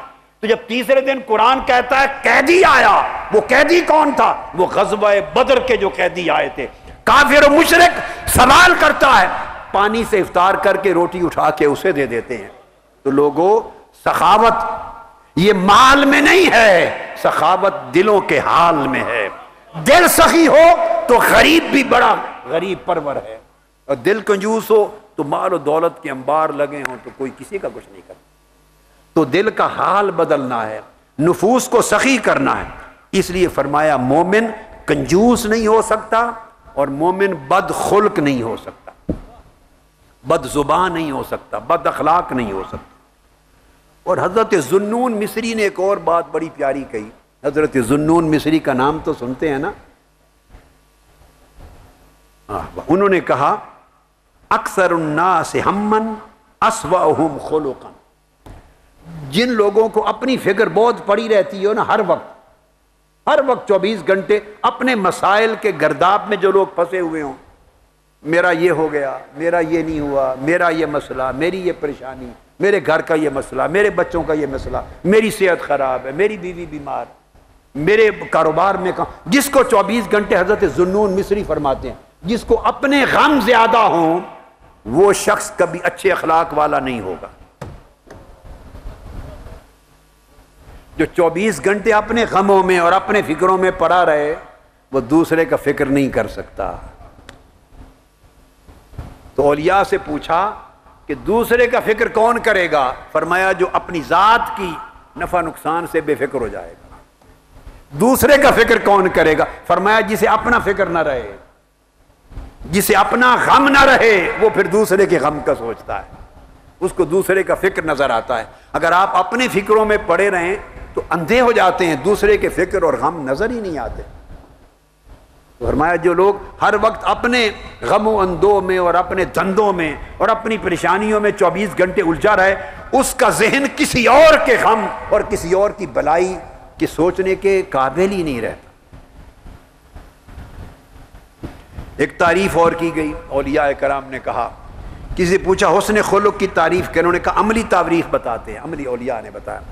فرمایا حسن خلق اگر کسی کا دیکھنا ہو تو یہ ہو کہ جس انسان کو یہ پرواہ نہ ہو اور اس کو کوئی پریشانی نہ ہو کہ نماز کی صف میں میرے ساتھ کندھا ملا کے دائیں طرف کون کھڑا ہے، بائیں طرف کون کھڑا ہے۔ یہ اشارہ کس طرف ہے؟ بعض اوقات لوگوں سے دشمنی ہوتی ہے، لوگوں کے ساتھ ایک کینہ اور بغض ہوتا ہے، عداوت ہوتی ہے، عین نماز کا وقت ہوا وہ آ کے آپ کے ساتھ دائیں طرف کندھا لگا کے کھڑا ہو گیا۔ ایک اور کے ساتھ دشمنی ہے، وہ بھاتا ہی نہیں، پنجابی میں لفظ بولتے ہیں نا بھی چنگا ہی نہیں لگتا، یعنی باندھا ہی نہیں، اڑ باندھا کہتے ہیں۔ جس کو آپ اڑباندہ کہتے ہیں، جو اچھا ہی نہیں لگتا، آپ دیکھنا ہی نہیں چاہتے، وہ آدمی ایک دائیں طرف اور ایک بائیں طرف صف پر، ایک ہی صف میں آپ کے ساتھ نماز پہ کھڑا ہے، آپ کو پوری نماز میں بھی سکون نہیں ملے گا، آپ کا دھیان ادھر ہی لگا رہے گا، راحت ہی نہیں ملے گی۔ فرمایا اگر کسی کے دشمن جو بالکل اسے پسند نہ تھے وہ بھی اس کے ساتھ کھڑے ہوں اور اس کو پھر بھی فکر نہ ہو اور اس کی یکسوئی متاثر نہ ہو، تو سمجھے اس کو اخلاق کا کچھ حصہ ملا۔ اور دوسری چیز فرمایا کوئی مجلس میں بیٹھے اور یہ نہ دیکھے کہ مجھ سے کمتر اونچی جگہ پر بیٹھا ہے، مجھ سے کمتر سٹیج پر بیٹھا ہے، میں زمین پہ بیٹھا ہوں اور فلاں کرسی پہ بیٹھا ہے، جسے یہ نظر آنا بند ہو جائے سمجھو اس کے اچھے اخلاق کی کچھ خیرات ملی ہے۔ نہ وہ یہ دیکھے کہ میں کہاں بیٹھا ہوں اور کون کہاں بیٹھا ہے، نہ یہ بیٹھنا دیکھے نہ کھڑا ہونا دیکھے، ہمیشہ خود کو سب سے حقیر جانے، خود کو سب سے نیچے جانے۔ تو فرمایا کہ اگر یہ کیفیت ہو تو سمجھیں اس کو اچھے اخلاق کی کچھ خیرات ملی۔ ایک اور تعریف کی گئی اولیاء، یہ سب وہ تعریفیں جو اولیاء نے کی ہیں، عرفاء نے، عارفین نے کی ہیں، خلق کی۔ فرمایا کہ برا خلق، کسی نے پوچھا کہ برے اخلاق کیا ہیں، سوء خلق کیا ہے، انہوں نے کہا وقوع البصر علی سوء خلق الغیر، دوسرے کی بد اخلاقی اگر آپ کو نظر آئے تو سمجھیں آپ بد اخلاق ہیں۔ جس شخص کو دوسرے کی بد اخلاقی نظر آئے وہ خود اس کو یہ اس کی پہچان ہے کہ یہ بد اخلاق ہے۔ بد اخلاق ہوگا تو دوسرے کی بد خلقی نظر آئے گی، اور جو خود حسن خلق کا مالک ہو جاتا ہے، خوش اخلاق ہو جاتا ہے، اسے دوسرے کی بد خلقی نظر ہی نہیں آتی۔ جس کی نگاہ میں اپنے عیب آ جاتے ہیں اس کو دوسرے کے عیب نظر ہی نہیں آتے۔ یہ فرق ہے۔ امام محاسبی نے فرمایا، محاسبی حارث بن اسد المحاسبی، یہ وہ امام ہیں کہ کبھی کبھی ان کے گھر مجلس ہوتی، رات کو حلقہ ہوتا۔ ایک دن امام احمد بن حنبل نے کہا، ان کے ایک طالب علم سے، مرید سے، شاگرد سے کہا کہ چپکے سے انہیں بتائے بغیر مجھے ان کے ایک کمرے میں لائٹ بند کر کے بٹھا دو، میں ان کی باتیں سننا چاہتا ہوں۔ تو امام احمد بن حنبل ان کی باتیں سننے گئے، اور اس رات جب ان کی گفتگو سنی، گفتگو انہی موضوعات پہ ہوتی، امام احمد بن حنبل بے ہوش ہو گئے۔ یہ وہ لوگ ہیں جن کی باتیں سنا رہا ہوں۔ تو امام محاسبی فرماتے ہیں کہ 3 چیزیں ہوتی تھیں اب زمانے سے چلی گئی۔ یہ اس زمانے کی بات ہے۔ 3 چیزیں بڑی عظیم اور بڑی پیاری ہوتی تھیں، اب معدوم ہو گئی، اب زمانے سے چلی گئیں۔ شاگردوں نے پوچھا وہ کیا؟ فرمایا انہی 3 چیزوں کو جمع کرنے سے حسن خلق بنتا، وہ چلی گئیں۔ فرمایا وہ کیا؟ حسن الوجہ مع السیانہ، فرمایا خوبصورت چہرہ اور اس کے ساتھ خوبصورت کردار، خوبصورت چہرہ تقوی اور کردار کے ساتھ، حسن الخلق مع الدیانہ، اور خوبصورت اخلاق دین کی پختگی کے ساتھ، اور حسن الاخاء مع الامانہ، اور لوگوں کے ساتھ خوبصورت بھائی چارہ اور بددیانتی سے پاک۔ فرمایا یہ 3 چیزیں پہلوں کا شیوا ہوا کرتے تھے، اب آنکھیں ان کو یکجا دیکھنے میں ترستی ہیں۔ پھر اولیاء اور عرفاء فرماتے ہیں التصوف خلق، صوفیاء کا نام سنتے ہیں، تصوف کا نام سنتے ہیں نا آپ؟ کسی نے پوچھا تصوف کیا ہے؟ بہت سارے اولیاء عرفاء نے کہا تصوف سارا اخلاق کا نام ہے۔ تصوف تسبیح، ذکر، اذکار، وظائف کا نام نہیں ہے، یہ تو الگ سب اسباق ہیں۔ تصوف فرمایا خلق ہے، سراسر خلق ہے۔ فمن زاد علیک فی الخلق زاد علیک فی التصوف، جس شخص کے اخلاق آپ سے بہتر ہو گئے سمجھو وہ تصوف میں آپ سے آگے نکل گیا۔ تصوف خلق ہے۔ یہ اقوال بیان کیے. اب حضرت ابراہیم بن ادہم رضی اللہ تعالی عنہ، ان کا ایک دلچسپ جواب ہے ایک سوال پر. ان کے ایک شاگرد نے ان سے پوچھا حل فرحت فی الدنیا قط، اے حضرت ابراہیم بن ادہم کیا آپ اس دنیا کی زندگی میں کسی دن خوش بھی ہوئے ہیں؟ بڑے خوش ہوئے ہوں؟ وہ کوئی دن بتائیں جس دن آپ کو بڑی خوشی ہوئی ہو. فرمایا نعم مرتین، 2 دن ایسے آئے ہیں ان 2 دنوں میں بڑی خوشی اور بڑی فرحت ملی. پوچھا کون سی؟ فرمایا ایک دن ایسا کہ میں بیٹھا تھا اور کسی نے لا کے کوئی ایسی چیز میرے اوپر پھینک دی جس سے میرے سارے کپڑے پلید ہو گئے. کسی نے کوئی ایسی چیز مجھ پہ ڈال دی جس سے میرے کپڑے اور جسم پلید ہو گیا، یعنی غسل کرنا پڑا اور کپڑے جا کے دھونے پڑے. فرمایا اس دن بڑی خوشی ہوئی تھی. واہ واہ واہ، اس دن بڑی فرحت ہوئی تھی. اور فرحت کیا؟ فرحت یہ ہوئی تھی کہ اس دن میں نے نفس سے پوچھا کہ اے نفس آج تجھے تیرا حق ملا ہے، آج تجھے تیرا حق ملا ہے. اور فرمایا دوسرا دن ایک ایسا، میں بیٹھا تھا اچانک ایک شخص آیا، اس نے مجھے زور سے تپڑ دے مارا. اس دن نفس کو بڑی فرحت نصیب ہوئی کہ میرے کسی گناہ کی سزا ملی. اس سے زاویہ نگاہ بدل جاتا ہے. اگر زاویہ نگاہ بدل جائے، سوچ کا انداز، ایک مائنڈ سیٹ ہے، مائنڈ سیٹ، اس کو تبدیل کرنا یہ حسن خلق ہے. پھر حضرت ابو عثمان النیشاپوری بڑے اکابر اولیاء اور عارفین سے ہوئے. ان کو ایک شخص نے دعوت دی اپنے گھر کھانے کے لیے. آپ اس کے ساتھ چل پڑے. جب اس کے دروازے پر پہنچے، جو شخص لے کے گیا کہ آج میرے گھر دعوت ہے، جب دروازے پر پہنچے تو اس نے کہا مجھے افسوس ہے، آپ کو دعوت دے کے مجھے بڑی شرمندگی ہوئی، آپ کو دعوت دینی نہیں چاہیے تھی، تو آپ مہربانی کر کے واپس چلے جائیں. اپنے دروازے سے واپس موڑ دیا. اور وہ واپس مڑ گئے، کہنے کوئی بات نہیں. تو وہ پھر ساتھ ساتھ چل پڑا. جب آپ اپنے دروازے پر پہنچے، حضرت ابو عثمان النیشاپوری، یہ وہ اولیاء ہیں جن کا تذکرہ امام ابو عبد الرحمن سلمی طبقات صوفیہ میں کرتے ہیں، اور امام قشیری رسالہ قشیریہ میں کرتے ہیں، اور حضور داتا گنج بخش علی حجویری کشف المحجوب میں یہ ان اولیاء میں سے ہیں جن کے تذکرے کرتے ہیں. بتانا چاہتا ہوں کہ ان لوگوں کی سیرت کیسی تھی، یہ اتنے بڑے کیسے بنے تھے کہ جن کی تعریفیں حضور داتا گنج بخش کرتے ہیں، جن کی تعریفیں حضور سیدنا غوث العظم کرتے ہیں اپنی کتب میں، جن کے تذکرے امام ابو القاسم القشیری کرتے ہیں، امام سلمی کرتے ہیں. یہ کیسے بڑے لوگ تھے، ان کی سیرتوں میں کیا خوبی تھی. وہ ایک واقعہ سے آپ اندازہ کریں. وہ شخص پیچھے چل پڑا. جب آپ اپنے دروازے پر پہنچے اور گھر اندر داخل ہونے لگے، اس نے روک لیا. اس نے کہا نہیں، مجھے انکار کر کے آپ کو دعوت پر مجھے اب شرمندگی ہو رہی ہے، نہیں واپس چلے، میں آپ کو دعوت دیتا ہوں. آپ اس کے ساتھ پھر چل پڑے. پھر میں اچھا کوئی بات نہیں، پھر چل پڑے.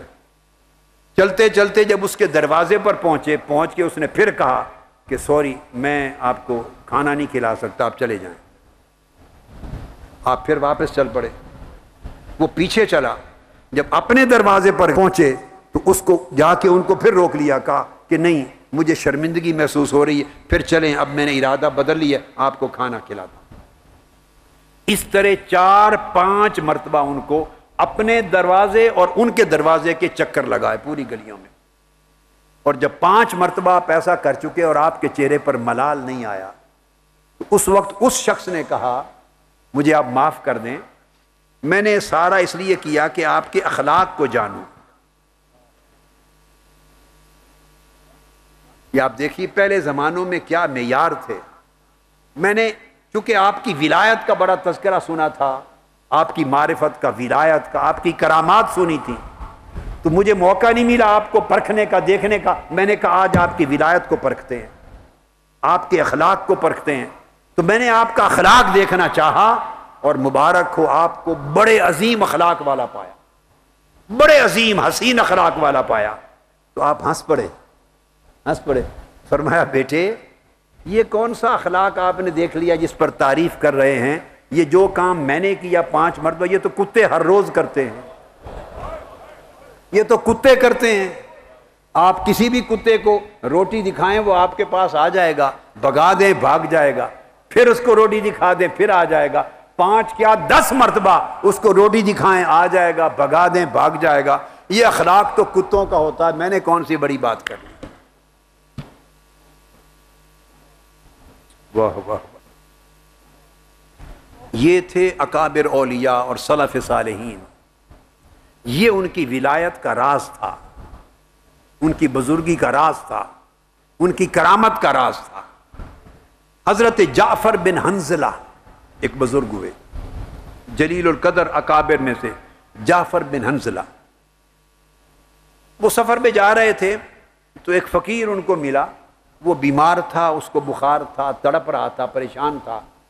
تو آپ اپنا کام چھوڑ کے اس کی خدمت میں بیٹھ گئے، اس کو کھانا کھلایا، اسے پانی پلایا، کوئی دوائی کی ضرورت تھی اس کو دوائی لا کے دی، اس کو دبایا، اس فقیر کی خدمت کی، مریض تھا۔ جو اس کی خدمت کریں وہ فقیر یہ بولے، ہر بار جیسے خدمت کریں اس کی ٹانگیں دبائیں، اس کا سر دبائیں، دوائی دیں، کھانا کھلائیں، جیسے اس کی خدمت کریں وہ ہر بار کہے آپ بڑے اچھے آدمی ہیں، کاش آپ یہودی نہ ہوتے۔ ہر لمحہ جیسے جیسے خدمت کریں وہ کہے آپ بڑے اچھے آدمی ہیں، کتنی خدمت کر رہے ہیں میری، بڑے اچھے آدمی ہیں، کاش آپ یہودی نہ ہوتے۔ آپ سن کے چپ رہے، اولیاء میں سے ہیں یہ، اولیاء اور کاملین میں سے ہیں۔ پھر خدمت کریں، پھر وہ بولے کہیں بہت اچھے آدمی ہیں، کاش آپ یہودی نہ ہوتے۔ تو اس صحت یابی تک روز یہی کہتا رہا۔ آپ نے اس کو ایک دن اتنا بھی نہیں بتایا کہ میں مسلمان ہوں، یہودی نہیں ہوں، یہ بھی نہیں کہا۔ اس کی خدمت کرتے رہے اور سنتے رہے، اور آخر میں جب ہو گیا بہتر تو اس کو صرف یہ کہا اچھا میں آپ کی شفا کے لیے دعا کرتا ہوں، آپ میری ہدایت کے لیے دعا کریں۔ واہ واہ۔ جب فقیر شفا یاب ہو گیا تو کہنے لگے میں آپ کی شفا کے لیے دعا کرتا ہوں، اللہ آپ کو صحت دے، آپ میرے لیے ہدایت کی دعا کر دیں، اور رخصت ہو گئے اور اس کو اپنا تعارف ہی نہیں کرایا کہ میں کون ہوں۔ ہمیں کوئی کہہ کے دیکھے کوئی، یہ کیا ہے؟ یہ نفی ذات ہے، اپنی ذات کی نفی کر دینا، اپنا آپ منوانا ہی نہیں کسی سے، یہ حسن خلق ہے، اپنا آپ منوانا ہی نہیں ہے، میں کون ہوں بس اس کو نکال دینا اپنی زندگی سے، میرا مرتبہ کیا ہے اس کو خارج کر دینا اپنی زندگی سے، یہ ہے بنیادی شرط حسن خلق کی۔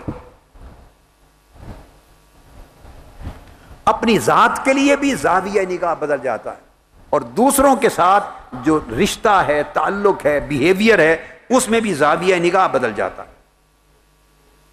اب جتنی باتیں میں نے کہیں کہ قرآن مجید کی آیت کریمہ پہ توجہ کریں، سورہ فصلت کی آیت نمبر 34۔ اب آپ کو اس آیت کا جو معنی ہے بلکہ معنویت ہے وہ سمجھ آ جائے گی، روح کیا ہے اس میں، میسج کیا ہے۔ فرمایا وَلَا تَسْتَوِي الْحَسَنَةُ وَلَا السَّيِّئَةُ، بھلائی اور برائی کبھی ایک جیسی نہیں ہو سکتی۔ ادفع باللتی ہی احسن، اے بندے اگر تیرے ساتھ کوئی برائی کرے تو تو نے برائی کا جواب ہر صورت بھلائی سے ہی دیتے رہنا ہے۔ یہ جتنا ذکر میں نے اولیاء کی زبان سے آپ کو بتایا حسن خلق کا، وہ قرآن کی آیت ہے کہ کوئی تیرے ساتھ زیادتی کرے، برائی کرے، تو نے اس کی ہر برائی کا جواب بھلائی سے دینا۔ کیوں کہ برائی اور بھلائی کبھی ایک جیسی نہیں ہوتی۔ اگر وہ برائی کرتا ہے اس کا نصیب ہے، اس کی برائی تجھے اپنی بھلائی کے درجے سے نہ ہٹائے، کہیں تو بھلائی سے محروم نہ ہو جائے اس کی برائی میں رد عمل میں آ کر۔ وہ تیرے حال کو نہ بدل دے، تو اپنے حال پہ قائم رہ۔ اب آقا علیہ الصلوۃ والسلام نے فرمایا، حضرت عبداللہ بن عمر رضی اللہ تعالیٰ عنہ حدیث کے راوی ہیں، ارشاد فرمایا، حدیث متفق علیہ، آقا علیہ السلام نے فرمایا، ان من خیارکم احسنکم اخلاقا۔ صحابہ کرام سے کہہ رہے ہیں آقا، ان میں ابو بکر صدیق بھی بیٹھے ہیں، عمر فاروق بھی، عثمان غنی بھی، علی شیر خدا بھی، سب جلیل القدر صحابہ کی مجلس ہے۔ ان سے کہہ رہے ہیں کہ اے میرے صحابہ، تم میں سب سے بہتر لوگ وہ ہیں جن کے اخلاق سب سے اعلیٰ۔ آقا علیہ السلام نے کبھی میری زندگی میں نے کم و بیش جامع السنہ جو حدیث کی بہت بڑی کتاب مرتب کی ہے اور جو چھپ رہی ہے ابھی، اور معارج و سنن، ان کا کام اور حدیث کا کام کرتے کرتے اللہ بہتر جانتا ہے، کم و بیش اور کچھ نہیں تو 5 سے 6 لاکھ احادیث کے ذخیرے کو کھنگالا ہوگا۔ 5-6 لاکھ احادیث، 5-6 لاکھ احادیث کا مطالعہ کیا ہوگا۔ گزرا ہوں، ایک سمندر ہے غوطہ زنی کی۔ میں یہ بات اس لیے کہی تحدیث نعمت کے طور پہ تاکہ اگلا جملہ کہہ سکوں۔ 5-6 لاکھ احادیث کا خزانہ ذخیرہ کھنگال کر میری یادداشت میں یوں آ رہا ہے، مجھے یاد نہیں ہے آقا علیہ السلام کی ان 5-6 لاکھ احادیث کے مطالعے کے بعد کبھی میری نظر سے ایک حدیث ایسی گزری ہو جس میں آقا علیہ السلام نے یہ فرمایا ہو زندگی میں حیات طیبہ میں کہ تم میں سب سے اعلیٰ ایمان میں وہ ہے جس کی نمازیں سب سے اچھی ہوں، سب سے اعلیٰ ایمان میں وہ ہے جس کے روزے سب سے اچھے ہوں، سب سے اعلیٰ ایمان میں وہ ہے جس نے حج سب سے زیادہ کی ہو، سب سے زیادہ ایمان میں وہ ہے جس کی زکوٰۃ سب سے اچھی ہو، جو تسبیح، استغفار اور کلمہ سب سے زیادہ پڑھتا ہو۔ عبادات میں سے کسی ایک عبادت کا نام لے کر اس کو مومنین میں سب سے اعلیٰ قرار دینا، میری نظر سے کوئی حدیث نہیں گزری۔ اور اس کے برعکس درجنوں احادیث آقا علیہ السلام کے فرمودات، درجنوں ایسے گزرے ہیں جن کا مضمون یہ ہے جو میں نے حدیث بتائی۔ آقا علیہ السلام نے فرمایا، تم میں سب سے بہتر ایمان میں وہ ہے، تم میں سے بہتر شخص وہ ہے، تم میں سے اعلیٰ کردار والا شخص یہ ہے، تم میں سے احسن شخص وہ ہے، تم میں سے افضل شخص وہ ہے جس کے اخلاق سب سے بہتر ہے۔ اور یہ متفق علیہ حدیث ہے، بخاری اور مسلم کی۔ پھر حدیث پاک میں آقا علیہ السلام نے فرمایا، حضرت عائشہ صدیقہ رضی اللہ تعالیٰ عنہ روایت کرتی، آقا علیہ السلام نے فرمایا، ان من اکمل المؤمنین ایمانا۔ اب اسی مضمون کی دوسری حدیث، بہت زیادہ حدیث دینے کی ضرورت نہیں ہے، متفق علیہ حدیث اور 1-2 حدیث اس سبجیکٹ پر کافی۔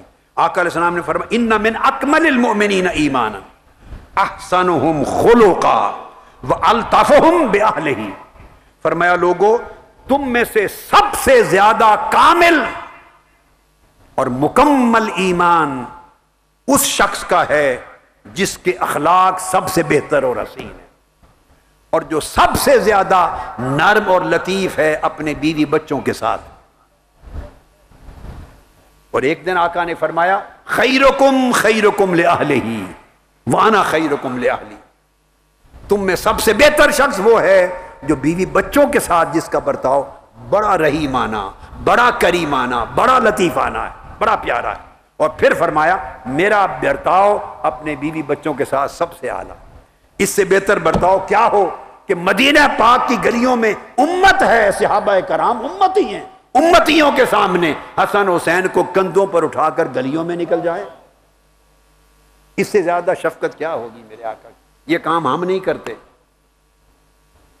کرتے ہیں گھر کے اندر کر لیں گے، گھر کے اندر کر لیں گے، مگر کوئی بچوں کو کندھے پہ بٹھا کے باہر بھی نکلتا ہے، دوستوں یاروں کے اندر نکلتا ہے، ہم جھجک محسوس کرتے ہیں۔ اس سے زیادہ لطف و کرم میرے آقا کا اہل و عیال پہ اور کیا ہوگا؟ یہ معیار قرار دیا۔ یہ مسند امام احمد بن حنبل میں روایت ہے، ترمذی میں، اور حدیث صحیح ہے۔ پہلی حدیث متفق علیہ تھی، پھر اسی مضمون پر جو میں نے کہا نا آپ کو کہ 5-6 لاکھ حدیث کا ذخیرہ میں نے کوئی تقریباً 15 سے 20 سال کے عرصے میں کھنگالا ہے، 15 سے 20 سال. مجھے ایک حدیث ایسی نہیں ملی کہ آقا علیہ السلام نے عبادات میں سے کسی ایک عبادت کا نام لے کے فرمایا ہو وہ کثرت سے کرنے والا سب سے اعلیٰ ایمان کا. اور ادھر حضرت جابر بن عبداللہ فرماتے ان رسول اللہ صلی اللہ علیہ وسلم قال ان من احبکم الی واقربکم منی مجلسا یوم القیامہ احاسنکم اخلاقا. مسند احمد بن حنبل اور ترمذی میں روایت اور حدیث صحیح. آقا علیہ السلام نے فرمایا کہ سن لو تم میں سب سے زیادہ جس کے ساتھ مجھے محبت ہے، میری بارگاہ میں محبوب ترین شخص جو محبوب ترین ہے اور قریب ترین ہے قیامت کے دن، جس کو میں سب سے زیادہ قریب بٹھاؤں گا قیامت کے دن، جو میری نشست ہوگی، جو میری مجلس ہوگی، اللہ پاک جس مسند پر مجھے بٹھائیں گے تو میں کچھ لوگوں کو چن کے اپنے قریب بٹھاؤں گا.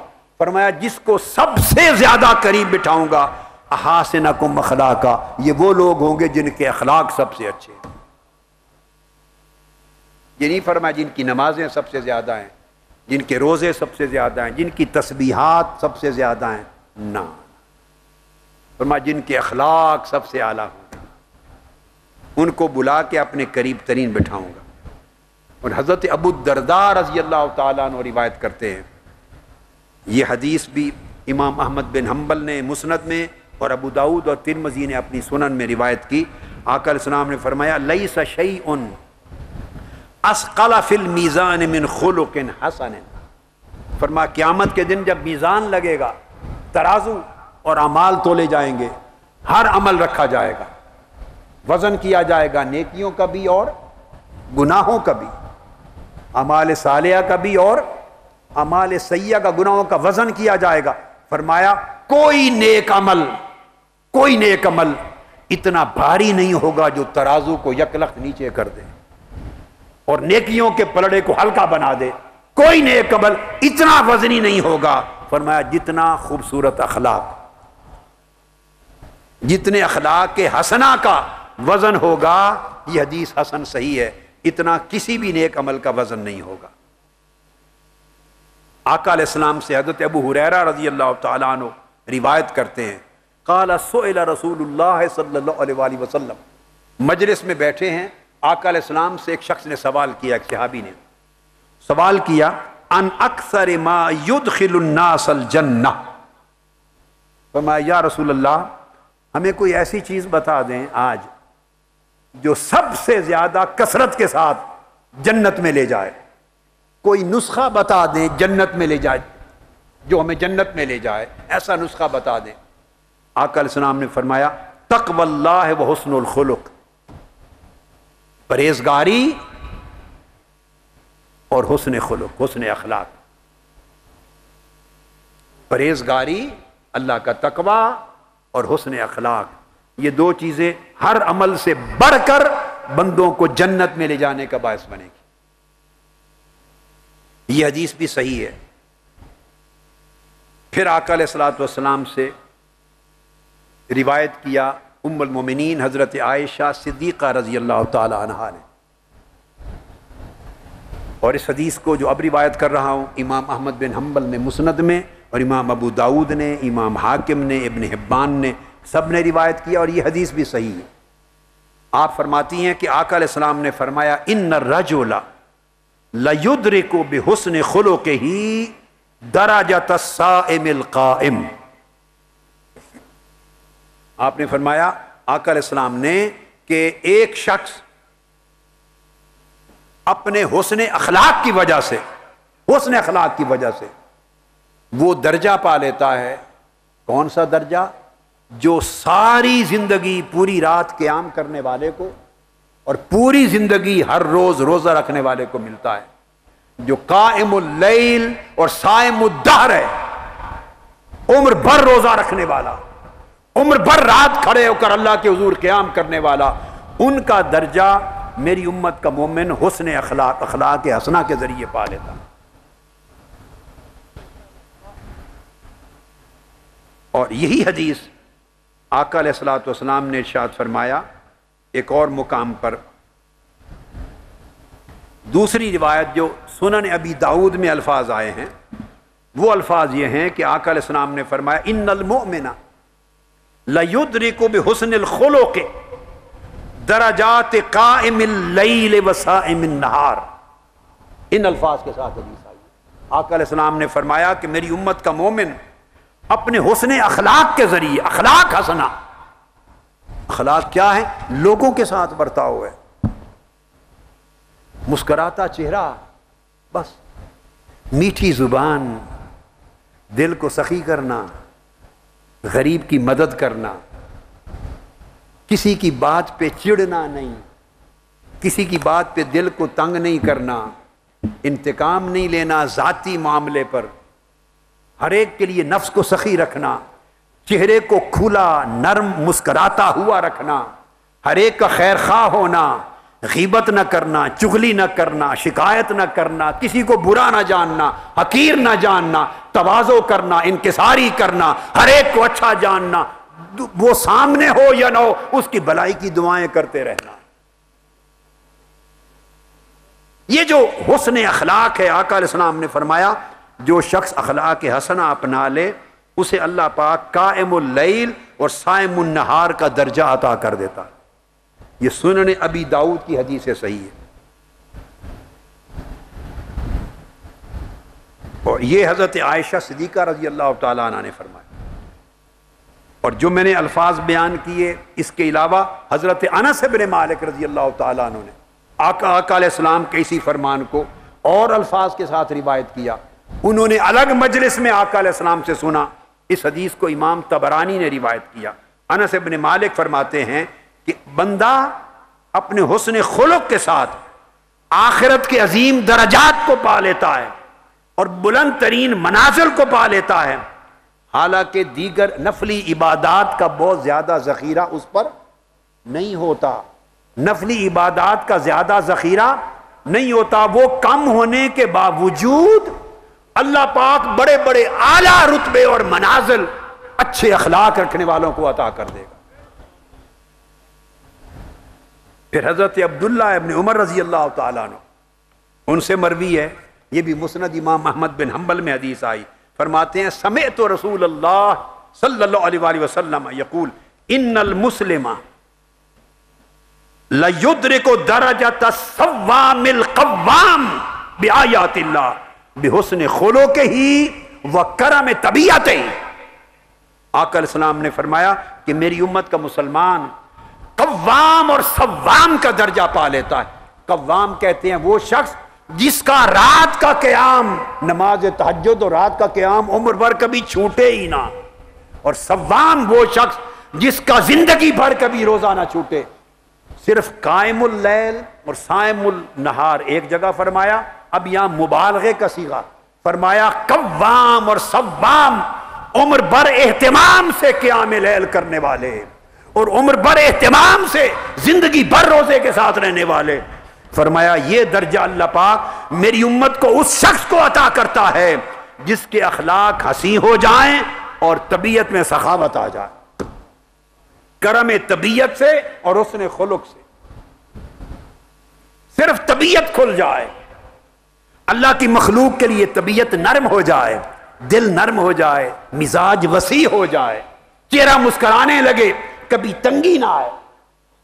بس ہم عمر بھر اعمال برباد کر دیتے ہیں، ہماری طبیعتوں میں کڑ کڑ ہے.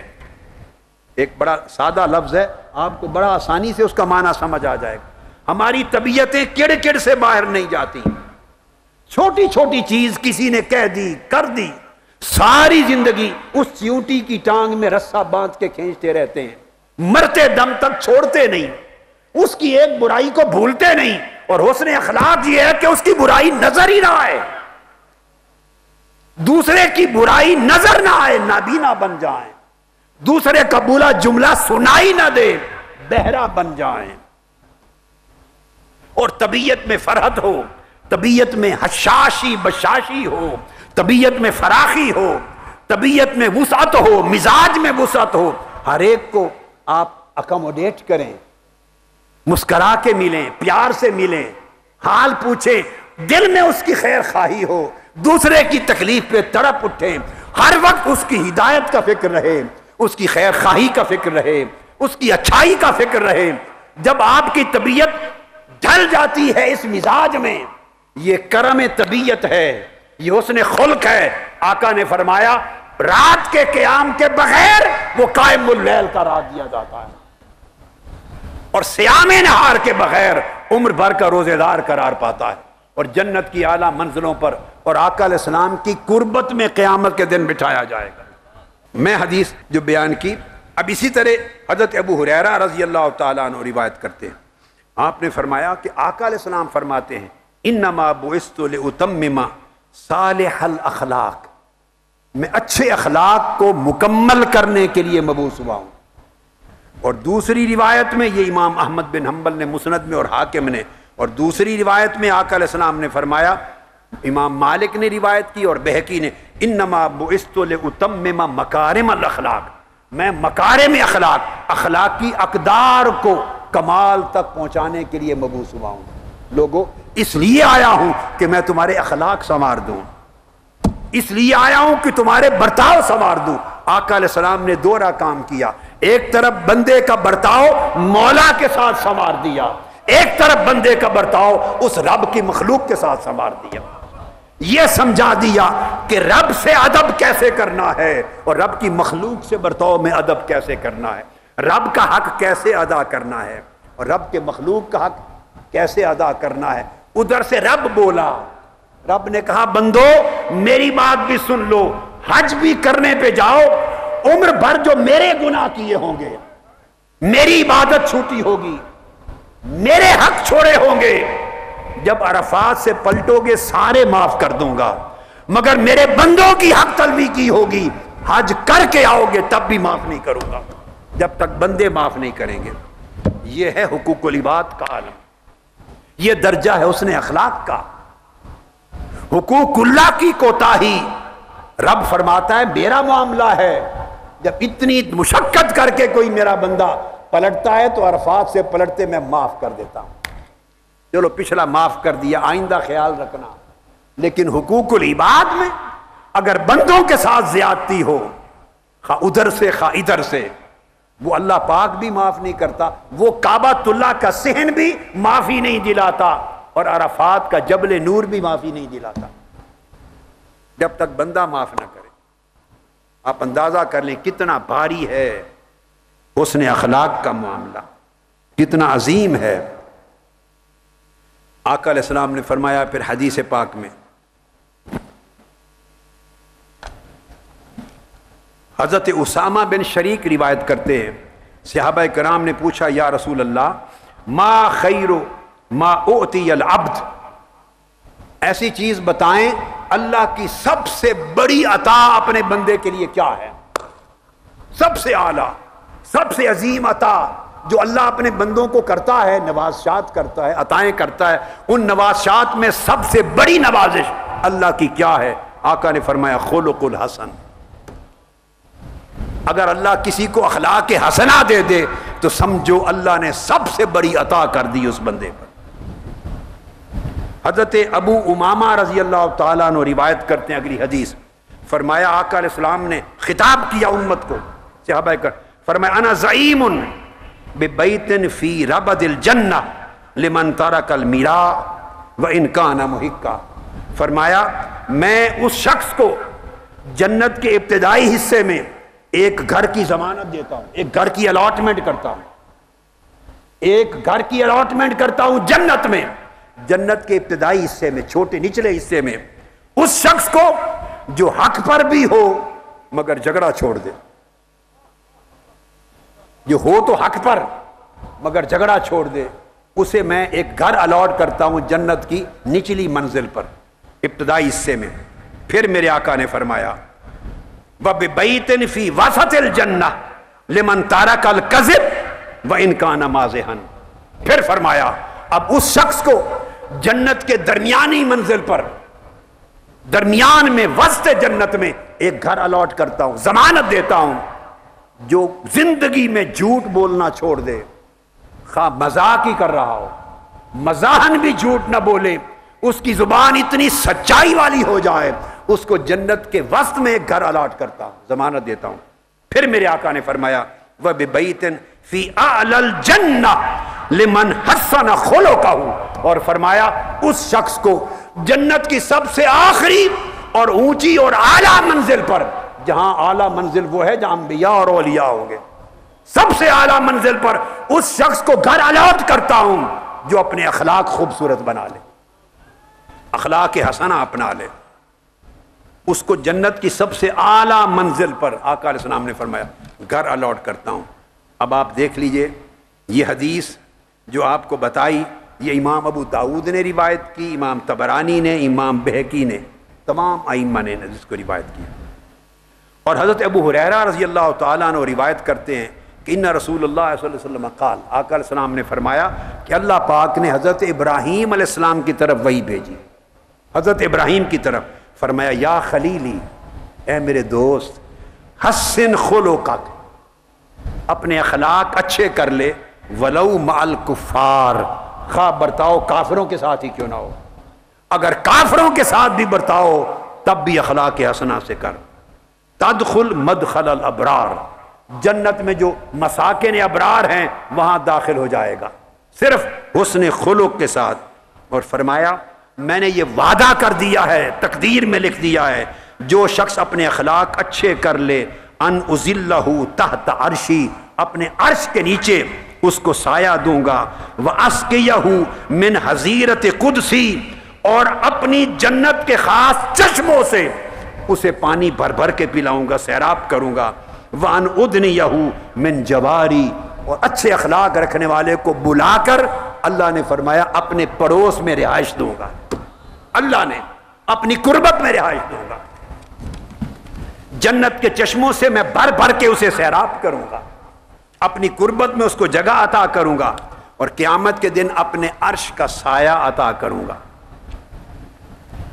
آقا علیہ الصلوۃ والسلام نے فرمایا، انس بن مالک رضی اللہ تعالیٰ عنہ روایت کرتے ہیں، پوچھا گیا آقا اخلاق حسنہ کا درجہ کیا ہے؟ فرمایا اہل جنت کی خصلتوں میں سے ہے، اخلاق حسنہ اہل جنت کے اعمال میں سے، اس کو اپنا لو، اہل جنت کے اعمال میں سے ہے، اس کو اپنا لو۔ اور آقا علیہ الصلوۃ والسلام نے پھر یہ بھی ارشاد فرمایا، حدیث پاک میں ہے، ابو سعید خدری رضی اللہ تعالیٰ عنہ روایت کرتے ہیں، آخری 2-3 حدیثیں ہیں، اس مضمون کا کلائمیکس ہے، اس کو سمجھ لیں۔ میری مائیں بہنیں بیٹیاں بھی، میرے بزرگ بھائی بہن بیٹے بھی، آقا علیہ السلام نے فرمایا، ابو سعید خدری راوی ہیں حدیث کی، آقا نے فرمایا ان ابدال امتی لم يدخل الجنہ باعمال، میری امت کے اولیاء اور ابدال، جن کو ابدال کا درجہ حاصل ہے، آقا علیہ السلام نے فرمایا میری امت کے ابدال جنت میں جن منزلوں اور درجوں پر ٹھہرائے جائیں گے، فرمایا وہ انہیں ان کے اعمال اور عبادات کی وجہ سے نہیں ملیں گے، ابدالوں کو بھی جنت کی اعلیٰ منزلیں ان کے اعمال اور عبادات کی وجہ سے نہیں ملے ہوں گے، ولیکن دخلوها برحمت اللہ وسخاوت الانفس وسلامت الصدور، فرمایا اللہ کی رحمت سے داخل ہوں گے، اور سبب ان کے نفسوں کا، دلوں کا سخی ہونا اور سینوں کا ہر قسم کے بغض، غیظ، غضب اور کینے سے پاک ہونا، ان کے خوبصورت اخلاق ان کو، ابدالوں کو اور ولیوں کو بھی جنت کے اعلیٰ ترین مقام پر لے کر جائیں گے۔ اب یہی حدیث جو ابو سعید خدری رضی اللہ تعالیٰ عنہ کی میں نے بیان کی، اس کو امام بہقی نے بھی روایت کیا، اور اس میں الفاظ یہ ہیں، آقا علیہ السلام نے فرمایا انما دخلوها، اولیاء میری امت کے ابدال جنت کے اعلیٰ منزلوں پر جائیں گے، برحمت اللہ وسخاوت الانفس وسلامت الصدور ورحمت لجمیع المسلمین، جنت کی اعلیٰ منزلوں پر جائیں گے ابدال اللہ کی رحمت سے، دلوں کی سخاوت سے، سینوں کے غیظ، بغض، عداوت اور کینہ ان سے پاک ہونے سے، اور ہر ایک مسلمان اپنا ہو یا پرایا، دوست ہو یا دشمن، اس کا خیر خواہ بن جانے کی وجہ سے۔ فرمایا ولایت اس چیز کا نام ہے کہ جو اللہ کا دوست اور ولی ہوتا ہے وہ ہر اپنے پرائے کا خیر خواہ بن جاتا ہے، نہ اس کے دل میں کسی کے لیے بغض رہتا ہے، نہ عداوت رہتی ہے، نہ کینہ رہتا ہے، نہ کوئی میل کچیل رہتی ہے، نہ دل تنگ ہوتا ہے. وہ من کا بھی سخی ہوتا ہے، وہ ہاتھ کا بھی سخی ہوتا ہے، وہ زبان کا بھی سخی ہوتا ہے. اس کے اندر عطا ہوتی ہے، اس کے اندر سخا ہوتی ہے، اس کے دل میں صفا ہوتی ہے، اور وہ ہر ایک شخص کا خیر خواہ ہوتا ہے، بھلائی چاہتا ہے. ان کے یہ اخلاق انہیں جنت کی اعلیٰ منزلوں پر پہنچائیں گے. اور آخری حدیث جس پر ختم کرنا چاہتا ہوں وہ حضرت انس بن مالک رضی اللہ تعالیٰ عنہ نے روایت کیا. انس بن مالک میں یہی الفاظ، آقا علیہ السلام نے ابدالوں کی بات کی، اپنی امت کے ابدالوں کی بات کی. ایک حدیث امام حسن بصری کی روایت مرسلن، آقا علیہ السلام نے فرمایا ان بدلاء امتی لم يدخلوا الجنہ بکثرت صلاتهم ولا صیامهم ولكن دخلوها بسلامت صدورهم وسخاوت انفسهم. فرمایا میری امت کے اولیاء اور ابدال جنت کے اعلیٰ مرتبوں پر کثرت کے ساتھ نمازوں کی وجہ سے نہیں جائیں گے اور کثرت کے ساتھ روزوں کی وجہ سے نہیں جائیں گے، بلکہ اخلاق حسنہ اور نفس اور دلوں کی سخاوت اور سینوں کی صفائی کی وجہ سے جنت کی اعلیٰ منزلوں پر جائیں گے، کیونکہ یہ راز ولایت ہے. اور آخری حدیث جو میں کہہ رہا تھا اس میں انس بن مالک سے مروی ہے، آقا علیہ السلام نے فرمایا ابدالوں کا ذکر کیا، میری امت میں اولیاء ہوں گے، ان میں ابدال ہوں گے. فرمایا لیسو بالمتماوتین، لیسو بالمتماوتین ولا المتحالکین ولا المتناوشین. میری امت کے ابدال نہ متماوتین ہوں گے، نہ متحالکین ہوں گے، نہ متناوشین ہوں گے. اس کا معنی کیا ہے؟ متناوتین تماوت سے ہے، التماوت اس کا مطلب ہے التداعف، اور اس کا معنی یہ ہے کہ وہ عبادات میں، طاعات میں، لوگوں کے حقوق میں، فرائض میں، واجبات میں حقوق کی ادائیگی ضرورت کی حد تک نہیں، ضرورت سے بڑھ کر کرنے والے ہوں گے. جتنا ان پر واجب ہے اس سے بڑھ کر حقوق ادا کریں گے. وَلَا الْمُتَحَالِكِينَ، یہ تحالق سے ہے، اور تعلق کا مطلب ہے ان کے اندر سینوں میں حرص نہیں ہوگا، لالچ نہیں ہوگا، اور حرص لالچ میں ہلکان نہیں ہوں گے، خود کو ہلاک نہیں کریں گے، بلکہ ہوا و حرص اور لالچ سے پاک بے نیاز ہوں گے. لوگوں کا بھلا سوچیں گے، اپنے حرص کا نہیں سوچیں گے. وَلَا الْمُتَنَاوِشِينَ، یہ تناوش سے ہے، اور تناوش کا مطلب یہ ہے وہ دور بیٹھ کر کسی پر تان تنقید کے تیر نہیں ماریں گے، کسی پر دور بیٹھ کر تنقید نہیں کریں گے، نکتہ چینی نہیں کریں گے، وار نہیں کریں گے، اس کی عدم موجودگی میں غیبت نہیں کریں گے، چغلی نہیں کریں گے. ان کا من بھی صاف ہوگا، ان کا تن بھی صاف ہوگا، ان کی زبان بھی صاف ہوگی، ان کا دھیان بھی صاف ہوگا. ان کے منہ سے ہر ایک کی بھلائی نکلے گی، کسی کی برائی ہو بھی تب بھی نہیں نکلے گی. فرمایا میری امت کے اولیاء کی اور ابدالوں کی یہ پہچان ہوگی. اور پھر فرمایا لم یبلغوا ما بلغوا بکثرت صوم ولا صلاۃ، جس مرتبے پر پہنچے اور پہنچیں گے، یاد رکھ لو وہ کثرت کے ساتھ نمازوں کی وجہ سے ولایت کے ان درجوں پر نہیں پہنچے ہوں گے، اور کثرت کے ساتھ روزوں کی وجہ سے ولایت کے ان مراتب پر نہیں پہنچے ہوں گے. انما بالغوا ذلک بالسخاء وصحۃ القلوب والمناصحۃ لجمیع المسلمین. انہیں ولایت کا اتنا بلند مقام جو ملا ہوگا، ابدال بنے ہوں گے، اس کی وجہ یہ ہوگی کہ ان کے نفس سخی ہوں گے، وہ دل کے سخی ہوں گے، ان کے دل صاف ستھرے ہوں گے، ان کے دلوں میں میل کچیل کسی کے لیے نہیں ہوگی، بغض اور عداوت کسی کے لیے نہیں ہوگی، کینہ اور عناد کسی کے لیے نہیں ہوگا، گھٹن نہیں ہوگی کسی کے لیے. کھلے دل کے لوگ ہوں گے، ان کی طبیعتیں فراخ ہوں گی، ان کے نفس سخی ہوں گے، ان کے من سخی ہوں گے. والمناصحۃ لجمیع المسلمین، اور ان کے اندر ہر ایک شخص اور ہر مسلمان کی خیر خواہی اور اس کا بھلا چاہنا کوٹ کوٹ کے بھرا ہوا ہوگا. اپنا ہو یا پرایا، ہر ایک کا بھلا چاہیں گے، ہر ایک کی خیر چاہیں گے، ہر ایک کی بھلائی چاہیں گے. چونکہ اللہ نے ان کا من ایسا بنا دیا ہے، اس من کی حالت کی وجہ سے وہ ابدال بنیں گے اور وہ اولیاء ہو کر جنت کے اعلیٰ رتبوں تک جا پہنچیں گے. آپ کو سمجھ آ گئی؟ میں نے کہا تھا کہ ولایت کے درجے ملتے ہیں. کل انشاءاللہ میں قرآن مجید سے بھی یہ چیز بیان کروں گا. کل قرآن مجید سے بیان کروں. آج حدیث نبوی بتائیں ہیں آپ کو. ولایت کے درجے اس اخلاق حسنہ سے ملتے ہیں، قلب کی صفائی سے ملتے ہیں، نفس کی سخاوت سے ملتے ہیں، اور دل کی خیر خواہی سے ملتے ہیں. ہر شخص کے لیے، اپنے پرائے کے لیے ایسے بن جاؤ. یہ جو اعتکاف ہے، موقع ہے، یہ مشن ہے. اس کا نام منہاج القرآن ہے. اگر یہ فکر آپ پیدا کر لیں اور ایسے بن جائیں جو سمجھا رہا ہوں، جن پر ان راتوں کو محنت کرتا ہوں اور ہر سال محنت کرتا ہوں، ایسے بن جائیں تو اللہ پاک آپ کی روحانیت کو پر لگا دے گا. اڑتے اڑتے آسمانوں کی فضاؤں میں جائیں گے.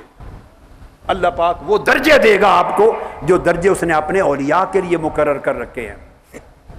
مشن کو سمجھیں، مشن کو سنیں، خطابات کو سنا کریں، خطابات کو سنا کریں، کتابوں کو، تصانیف کو پڑھا کریں. مشن کی سٹیٹمنٹ کو سمجھیں. خواتین، بہنیں، میری بیٹیاں، اشد ضروری ہے پہلے مشن کی روح کو سمجھیں. مشن کیا ہے؟ اس کے بعد جو ایونٹ کریں گے آپ لوگ، جو واقعات کریں گے، جو کانفرنسز کریں گے، جو پروگرام کریں گے، ہر چیز میں جان پڑ جائے گی، روح آ جائے گی. پتہ تو چلے کہ آپ کا مشن کیا ہے. اس مشن پہ چلیں اور اخلاق وہ بنائیں جو میں نے بتائے، تاکہ آپ چلتے پھرتے خوشبودار ہوں. آپ کے تن اور من سے خوشبو آئے اخلاق حسنہ کی، طہارت قلب کی، سخائے نفس کی، سلامت صدر کی خوشبو آئے. اللہ رب العزت پورے مشن پر، رفقا پر، کارکنان پر، آقا علیہ السلام کی پوری امت پر، پاکستانی قوم پر، جمیع مسلمانوں پر یہ کرم کر دے. وما علینا الا البلاغ.